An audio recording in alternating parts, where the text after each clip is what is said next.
presentation. Hey guys.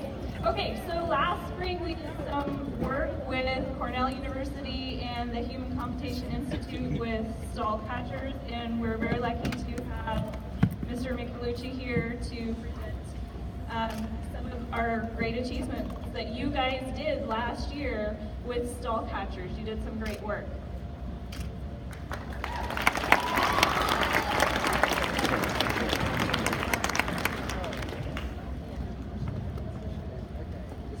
This is working. Okay. Hi, how are you? So excited to be here. I came all the way from Ithaca, New York, so I could meet you all. And my name's Pietro Michelucci. I'm part of a team that created a game called Stall Catchers. And I'm wondering how many of you have played this game? You can raise your hand. Wait, what? Never heard of it. Awesome. That's awesome. I don't think I've ever been in the same room with so many people who've played stall catchers. And I understand that some of the 8th graders who played have now moved on, and you got some new 6th graders who might be trying it out this year. So what is stall catcher? So we met with some Cornell University disease researchers who study Alzheimer's disease, you know, the disease that can make you lose your memory when you get old. And they had this problem that it was taking way too long to analyze the data. It would have taken them 30 years to do all the research that they thought they needed to get to a treatment to help cure Alzheimer's. And so we had this idea, what if we made it into a game that everyone could play, and by playing the game, you're actually helping to analyze the data. And so, you know, we gave it a try, and then and it looked like it was working. So we thought, well, now that it's working, we just need to see if we get more people playing it, if we could do this faster.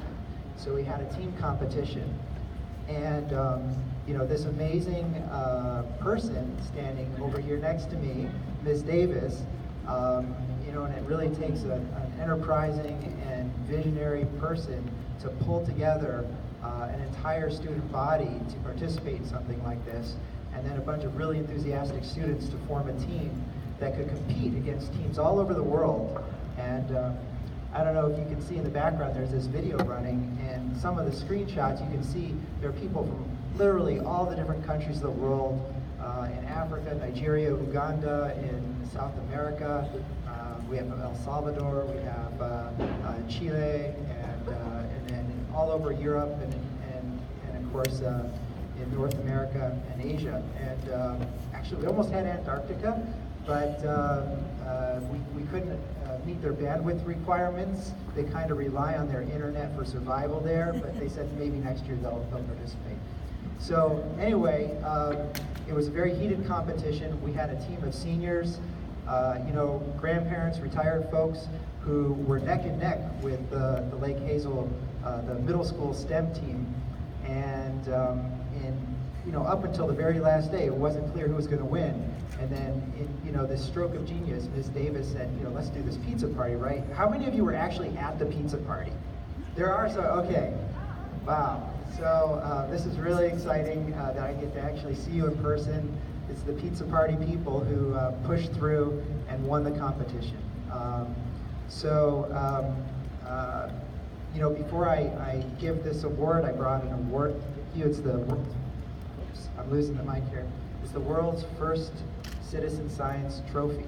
And it's a great honor to be able to give it to you. And I just wanted to say a couple words first, that you might think that before I leave, I would try to leave a message that you should all become scientists, but I'm not. I mean, I wouldn't discourage you from being a scientist, but the message today isn't mine, it's yours. You've shown the world that everyone can help use science to solve problems. The future, your future, will be like no other. Someday people might actually get paid for playing video games. Video games that help solve big world problems, like Alzheimer's disease. And you'll be able to tell your children and your grandchildren, we were there at the beginning of this. We showed this was possible. We made this happen. So I'm gonna run back there and grab the trophy.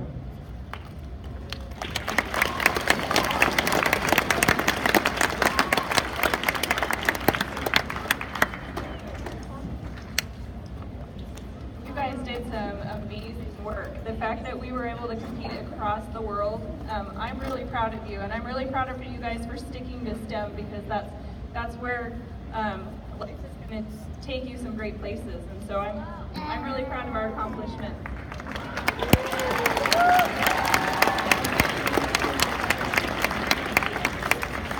It's a great honor to give this to you. And what's your name? Isla. Isla? Annalyn, okay. It's really an honor to give this to you and to your fellow students and to Ms. Davis on behalf of the Human Computation Institute and the Eyes on Else project. And I just want to say a quick word about the trophy itself. This trophy was created in Vilnius, Lithuania in a hackerspace by real hackers. The person who created this goes by the name MN. You know, he's a hacker, so you don't use your real name. And this was custom designed and custom built by hand for this occasion. And it's a very special thing, and it was designed by my colleague Agla. So anyway, it's a very special thing for a very special group of people, and congratulations.